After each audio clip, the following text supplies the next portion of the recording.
Anniversaries were supposed to be days of celebration, a time to reflect on the love and partnership built over years. But this one was different. From the moment I woke up, something felt wrong. I couldn't put my finger on it, a lingering unease that clung to me like a shadow. The day began like any other. I went about my routine, trying to shake the feeling. I even bought flowers and made dinner reservations at the restaurant where we had celebrated our first anniversary. Despite the cracks in our relationship over the past year, I believed in the power of reconciliation. Maybe this day could mark a new beginning. By midday, I hadn't heard from her. Not a text, not a call, nothing to acknowledge the significance of the day. As the hours ticked by, my unease turned into frustration. I stared at my phone, half expecting it to buzz with a loving message or a cherished memory from our years together. When the notification finally came, my heart jumped. A message from her. But as I opened it, excitement turned to confusion and then to devastation. It wasn't a heartfelt note or a simple, happy anniversary. It was a video, a grotesque mockery of everything I thought our marriage stood for. In the video, she sat in a dimly lit, upscale restaurant, the kind of place where anniversaries might be celebrated. But she wasn't alone. She was with him. They laughed together, clinking glasses of expensive wine, their smiles wide and unashamed. Her hand rested on his, a gesture so intimate it felt like a slap to my face. As the video played, he leaned in, kissing her with a familiarity that spoke of months, maybe even years, of betrayal. My blood ran cold as I watched. It wasn't just the act, it was the audacity. She wasn't hiding. She wasn't ashamed. In fact, she was reveling in it. The worst part came at the end. In the background, the restaurant's name was visible, a bold, glowing sign above the bustling entrance. It wasn't a coincidence. She wanted me to know where she was, who she was with. She wanted to flaunt her betrayal, to rub salt into a wound I hadn't even realized was there. For a moment, I felt hollow, like the floor had disappeared beneath me. But then, something shifted. The pain, the humiliation, it all hardened into resolve. She thought she had won, that her mockery would break me. But she underestimated me. I watched the video again, this time with a different mindset. I studied the details, the name of the restaurant, the layout of the room, the faces of the staff in the background. Every piece of information was a tool, every detail a stepping stone towards something greater. By the time the video ended for the second time, I was no longer the humiliated husband. I was a man with a plan. She thought this was her moment of triumph, a declaration of her superiority. But it wasn't. It was the beginning of her downfall. The video haunted me for days, looping in my mind like a relentless reel of betrayal. Each time I thought of her laughter, her smugness, and the way she kissed him, my stomach churned. The audacity of it all was staggering, but I couldn't let emotion cloud my judgment. This wasn't the time for rash decisions. Confronting her without a plan would give her the upper hand, and I refused to hand her that power. If she thought she could humiliate me, she was about to learn how wrong she was. I began paying closer attention to her behavior, analyzing every detail that might reveal more about her affair. In hindsight, the signs had been there for months: late nights at work, sudden weekend girls' trips, and her increasingly secretive use of her phone. I had wanted to believe her, to trust in the vows we made. But trust had been her weapon, and I wouldn't let it blind me anymore. Her phone was always within arm's reach, face down on the table or locked away in her purse. She smiled a little too brightly when she spoke about her hectic schedule and avoided eye contact when I asked about her day. These small inconsistencies, once dismissed as quirks, now screamed the truth. Determined to get answers, I hired a private investigator. I needed more than just suspicions. I needed evidence. The investigator, a no-nonsense man named Paul, quickly got to work. Within days, he uncovered a name: Daniel. Clara's lover wasn't just some fling. He was a man who thrived on appearances. His social media pages were filled with pictures of luxury cars, designer suits, and vacations in exotic locations. He had the charm of a snake oil salesman and the arrogance to match. Paul didn't stop there. He followed Clara's movements, snapping photos of her and Daniel together at various locations: a coffee shop, a park, and, of course, the restaurant from the video. Each image was a blow to the life I thought we had built together, but it was also ammunition for what was to come. The more I learned about Daniel, the more I realized how carefully he had crafted his image. He seemed perfect on the surface, a successful businessman with a magnetic personality, but there was something about him that didn't sit right. His charm felt rehearsed, his confidence too exaggerated. I dug deeper, scouring public records and online forums for any information that might reveal his true nature. Late one night, after hours of searching, I found the first crack in his facade. A former business associate had posted anonymously about Daniel's shady dealings, unpaid invoices, broken contracts, and whispers of embezzlement. I forwarded the information to Paul, who confirmed my suspicions within days. Daniel wasn't just a charismatic fraud. He was a corporate thief, embezzling money from his clients to fund his lavish lifestyle. The pieces began to fall into place. Daniel wasn't with Clara because he loved her. He was using her. She was a pawn in his game, a means to an end.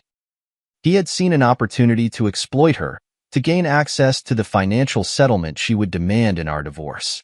Paul uncovered even more damning evidence: bank transfers that didn't add up, falsified business records, and conversations with accomplices where Daniel openly bragged about his schemes.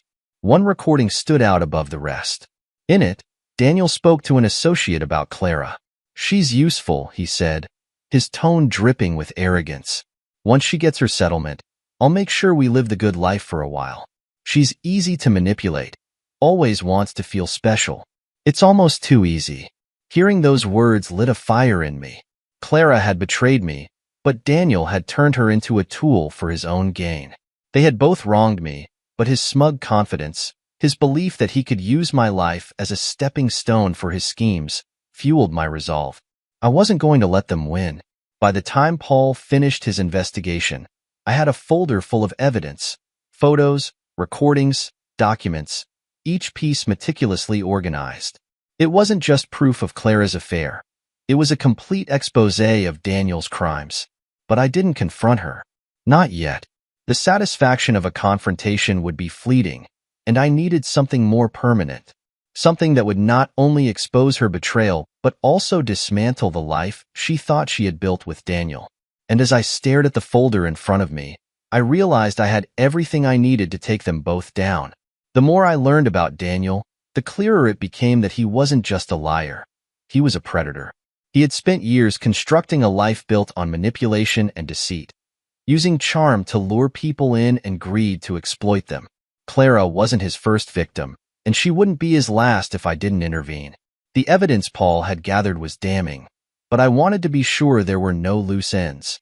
I spent nights poring over every file, listening to the recordings, and reading the emails. With each piece of evidence, my anger burned hotter, but it was no longer the blinding rage I'd felt when I first saw the anniversary video. Now, it was a cold, calculated resolve. One particular recording stood out: a casual conversation between Daniel and a friend at a bar, picked up by a hidden microphone Paul had placed during his investigation. "She thinks she's the one winning," Daniel said, his voice dripping with disdain. "But she's just another stepping stone. Once she gets that settlement, I'll make sure I get my cut.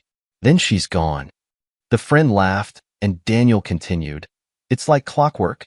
Show them a little attention, make them feel special, and they'll do anything for you.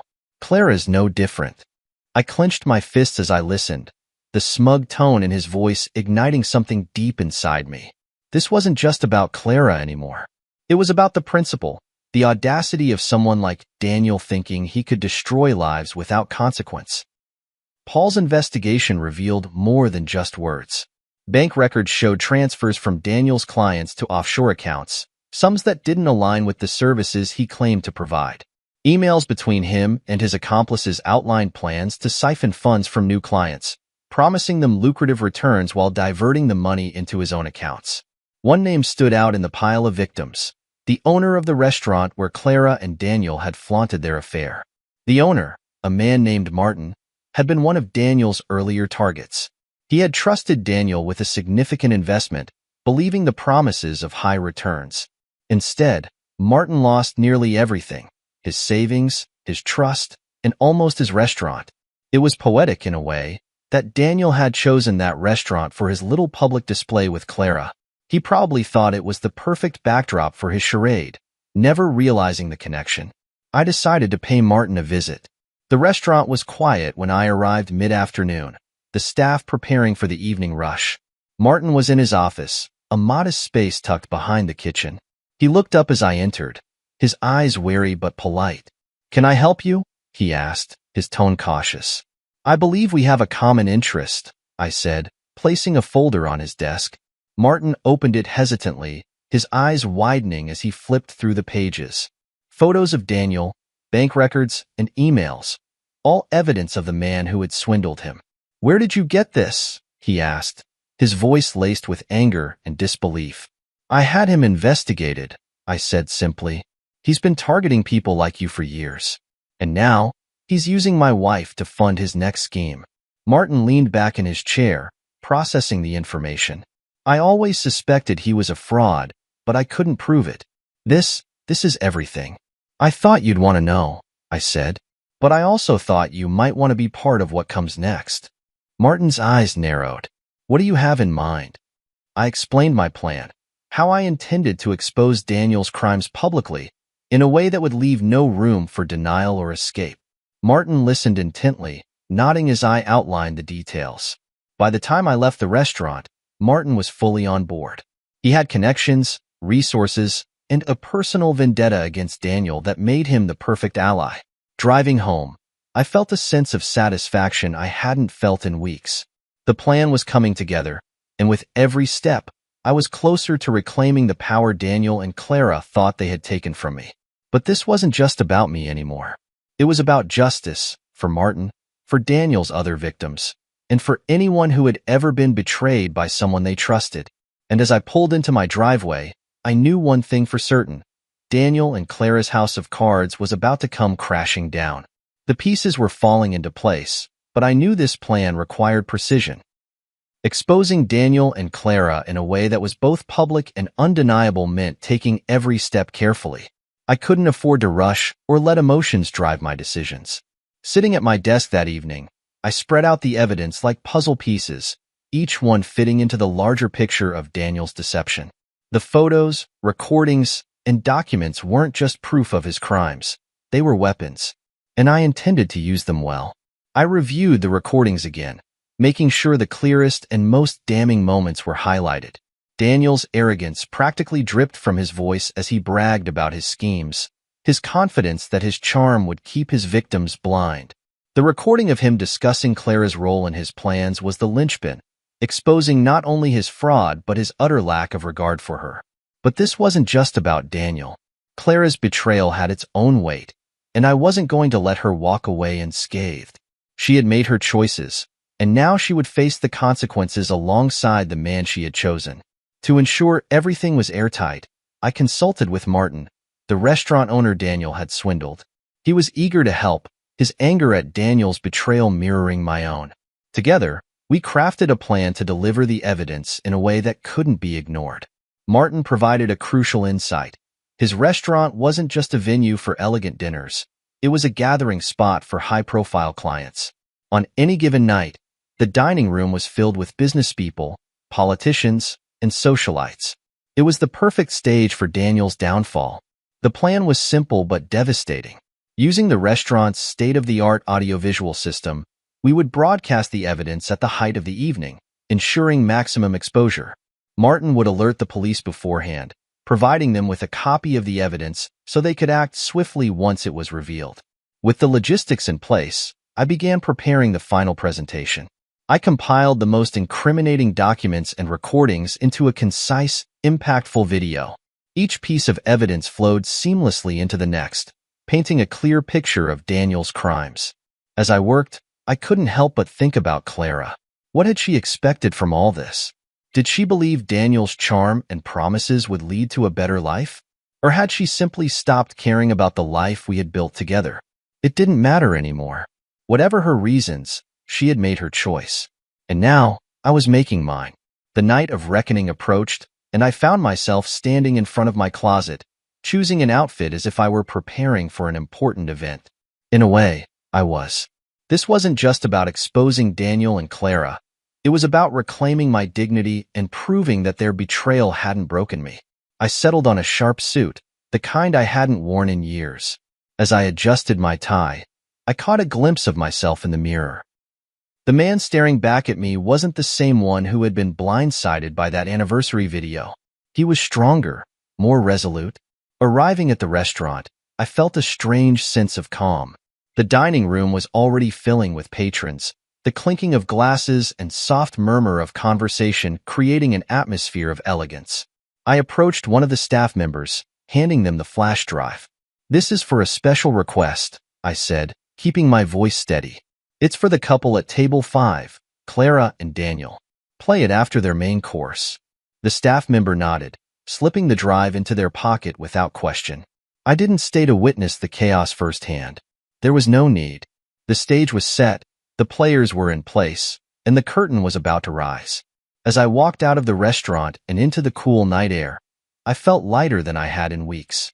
Daniel and Clara had built their lives on lies, and now, those lies were about to be exposed for everyone to see.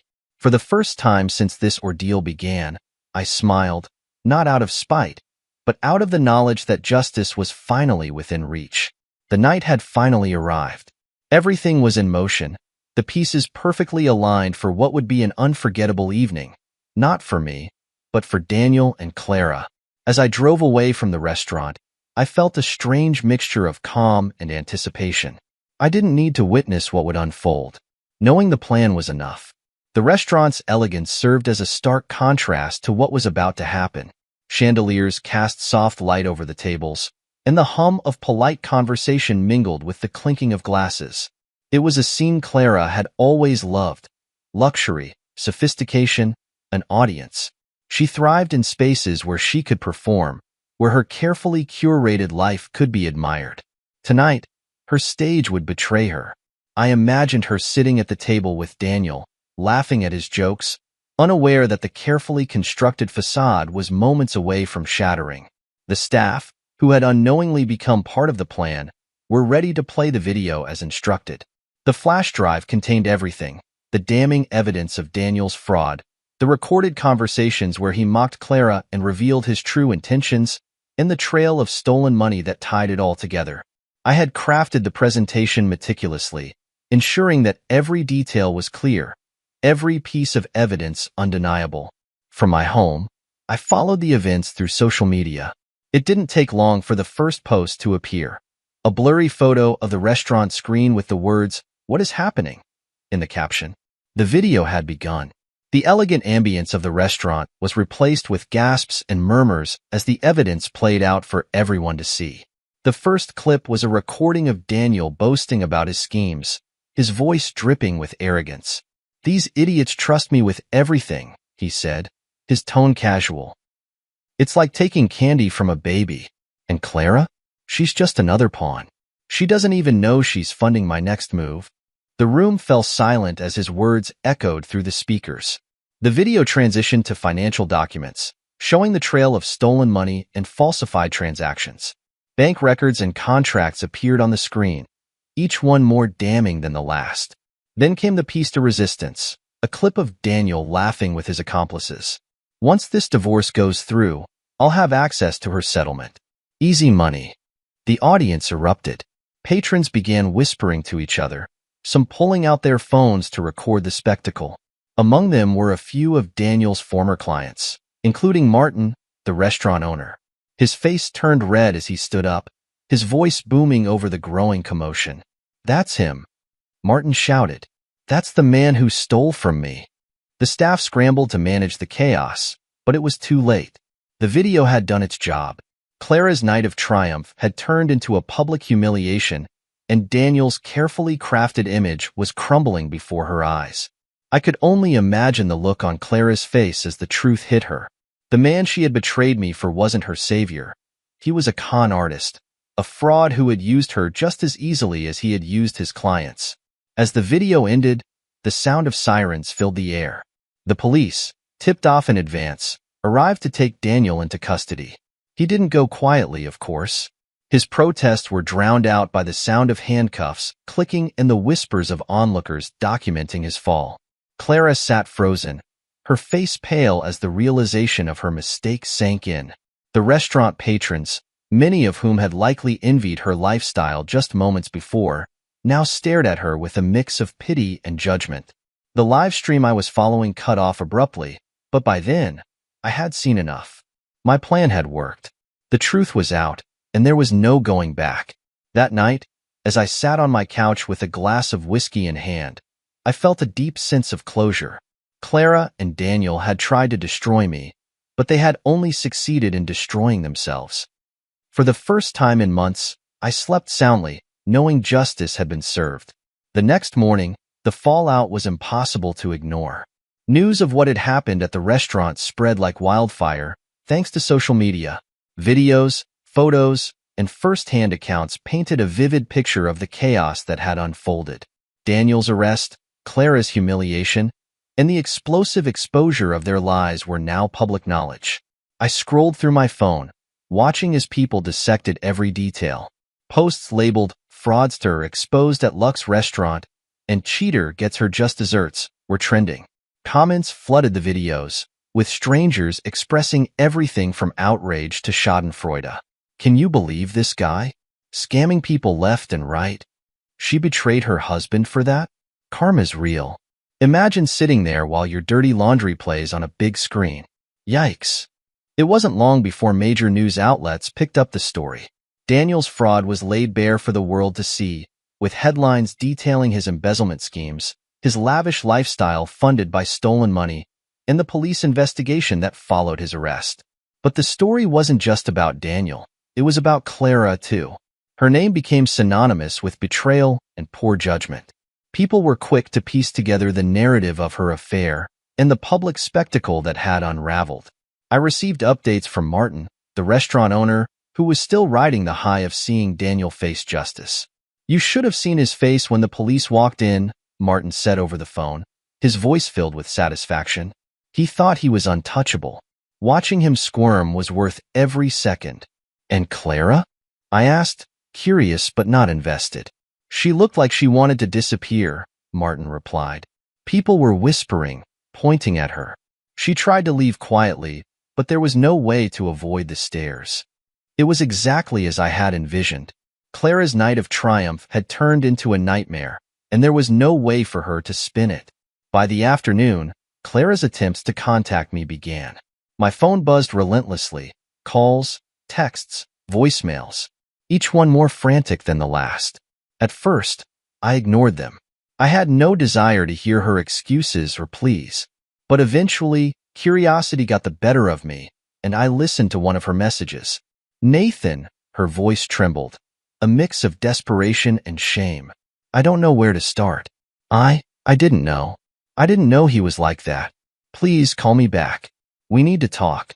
There was no apology, no acknowledgement of what she had done to me, only an attempt to shift the blame. Typical. I deleted the message and went about my day. The fallout for Daniel was swift and merciless. With the evidence provided to the authorities, he faced multiple charges of fraud and embezzlement. Former clients, emboldened by the public exposure, came forward to press charges and file lawsuits. His empire, built on lies, crumbled within days. As for Clara, she was left alone to pick up the pieces. Her perfect world, the one she had traded our marriage for, was in ruins. Daniel's arrest meant she had no financial safety net, no partner to lean on. The judgment from her social circle was swift, and many of her so-called friends distanced themselves to avoid being associated with the scandal. I received updates from mutual acquaintances, though I hadn't asked for them. "She's devastated," one friend told me. "Says she didn't know what she was getting into with Daniel.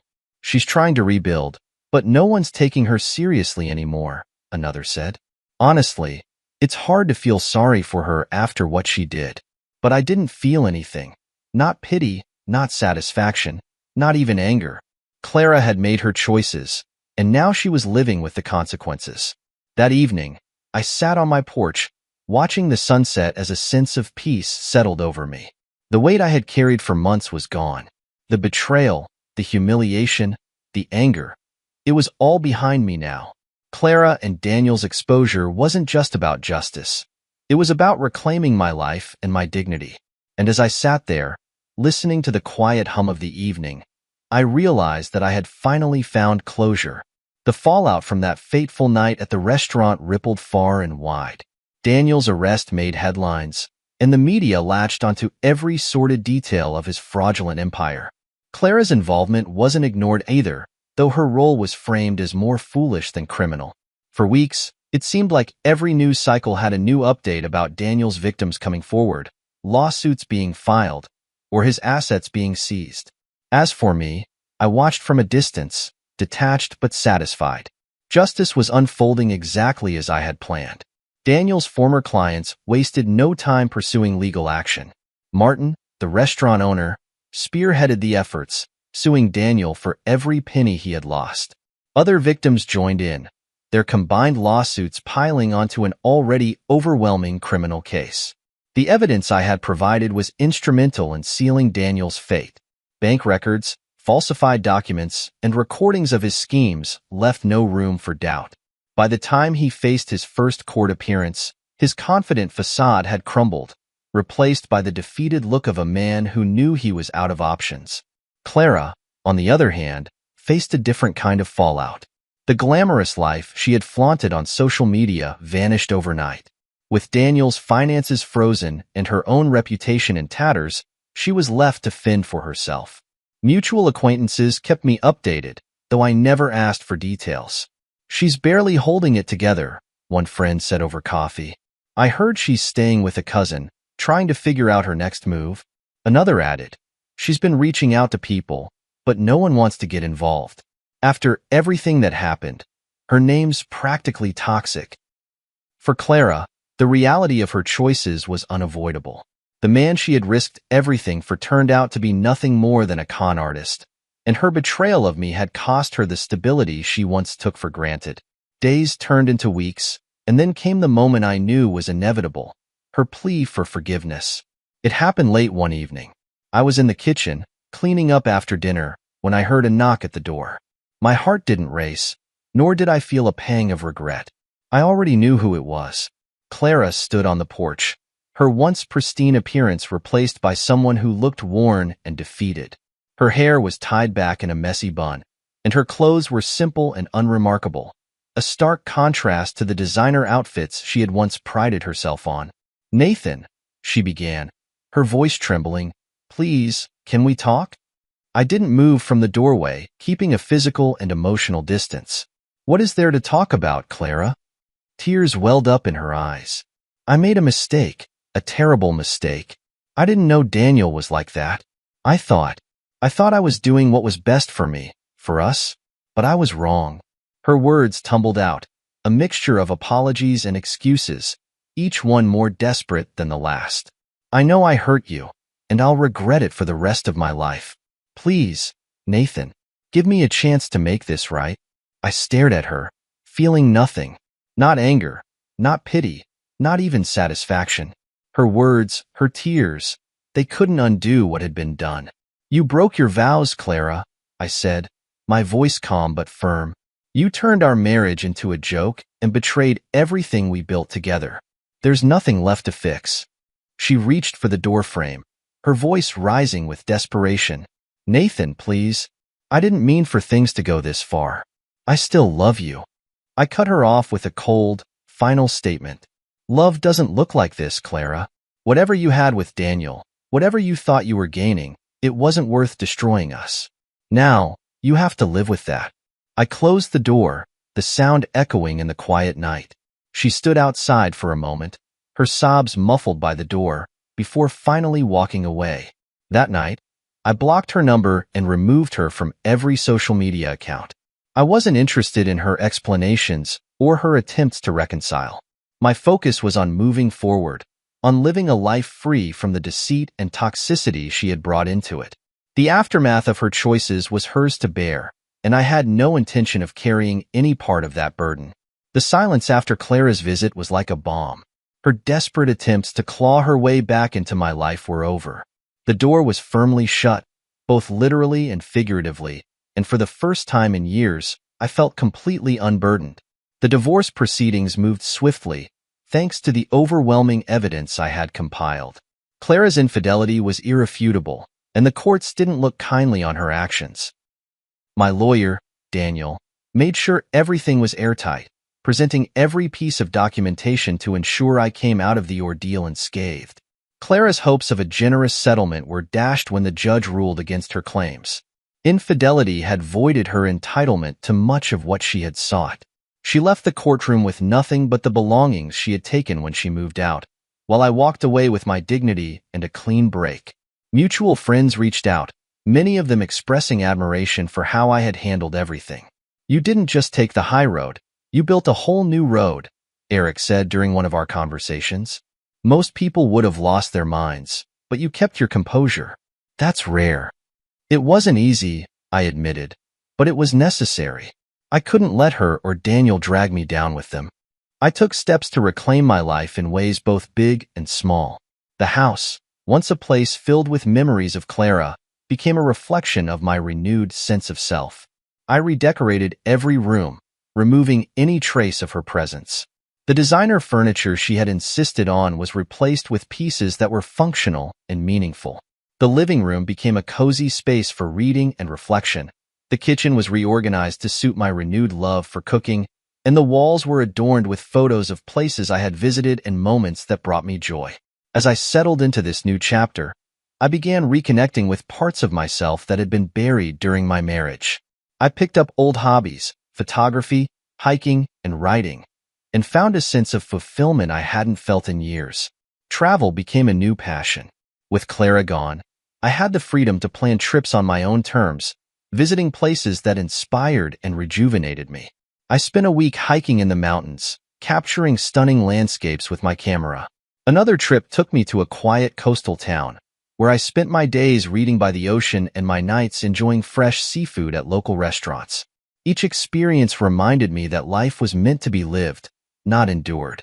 Meanwhile, Clara's struggles became common knowledge among our former social circle. Without Daniel's supposed wealth or my financial support, she found herself in a precarious position. She moved into a modest apartment and took a retail job to make ends meet. "She's trying to act like everything's fine," one mutual acquaintance told me, "but it's obvious she's struggling. No one feels sorry for her, though. She brought this on herself." I listened to these updates with a sense of detachment. Clara's life was no longer my concern. I didn't feel satisfaction in her downfall, but I didn't feel pity either. She had made her choices, and now she was living with the consequences. One evening, as I sat on the porch watching the sunset, I reflected on everything that had happened. The pain of Clara's betrayal had once felt insurmountable, but now it seemed like a distant memory. The anger and humiliation that had consumed me were gone, replaced by a quiet sense of peace. The chapter of my life that included Clara and Daniel was officially closed. As I raised a glass of wine to the fading light, I felt a deep sense of gratitude, not for the betrayal, but for what it had taught me. I had rediscovered my strength, reclaimed my identity, and created a life that was entirely my own. The man I had become was stronger, wiser, and unshakable. And as the stars began to dot the night sky, I knew that the best was yet to come. The divorce was finalized, and with it, the last tether to Clara was severed. The life we had shared, the betrayal that had shaken me to my core, it was all part of the past now. What remained was a blank slate, a chance to rebuild my life on my own terms. The first step was rediscovering who I was outside of that failed marriage. For years, my identity had been tied to being Clara's husband, the provider, the one who held everything together. Now, I was free to focus on myself. The house had already undergone a transformation, reflecting the person I was becoming. Each room was a testament to my newfound independence and resilience. But it wasn't just the physical space that changed, it was my mindset. I dove into my work with a renewed sense of purpose. My career, once a means to fund Clara's extravagant lifestyle, became a source of fulfillment. I took on new challenges, projects that excited me and pushed me to grow. Colleagues noticed the change, commenting on my energy and focus. "You seem different lately," one of them said during a lunch meeting. "In a good way." I feel different, I replied honestly. Beyond work, I made a conscious effort to reconnect with people and passions I had neglected. Friends I hadn't seen in years were surprised but delighted when I reached out. We met for dinners, hikes, and game nights, rebuilding connections that felt genuine and grounding. Hobbies that had once gathered dust were brought back into my life. I spent weekends with a camera in hand, capturing the world through a lens that felt sharper and more vibrant than ever before. I started journaling, putting my thoughts on paper as a way to process everything I had been through and chart a path forward. Travel became a cornerstone of my new life. I booked trips to places I had always wanted to see but never had the chance to visit. A week in the mountains gave me clarity and perspective, the quiet beauty of nature reminding me of the peace I had been missing. A coastal retreat offered the joy of simple pleasures, good food, warm sun, and the sound of waves crashing against the shore. These experiences weren't about running away from the past, but embracing the future. Each trip, each new connection, was a step toward becoming the person I was meant to be. Meanwhile, news of Clara's struggles trickled in through mutual acquaintances. She had moved into a small apartment and taken a retail job, a far cry from the lavish lifestyle she had once flaunted. Her social circle had all but abandoned her, unwilling to associate with the fallout of her decisions. "She's trying to rebuild," one acquaintance told me, "but it's clear she's struggling. No one really takes her seriously anymore." I listened without comment, feeling neither satisfaction nor pity. Clara's choices had led her here, and while I didn't wish her harm, I also didn't feel responsible for her pain. One day, while organizing old files, I stumbled upon a wedding photo tucked away in a forgotten drawer. For a moment, I stared at the image, two people smiling, full of hope and promise. It was hard to reconcile that version of Clara with the one who had betrayed me so completely.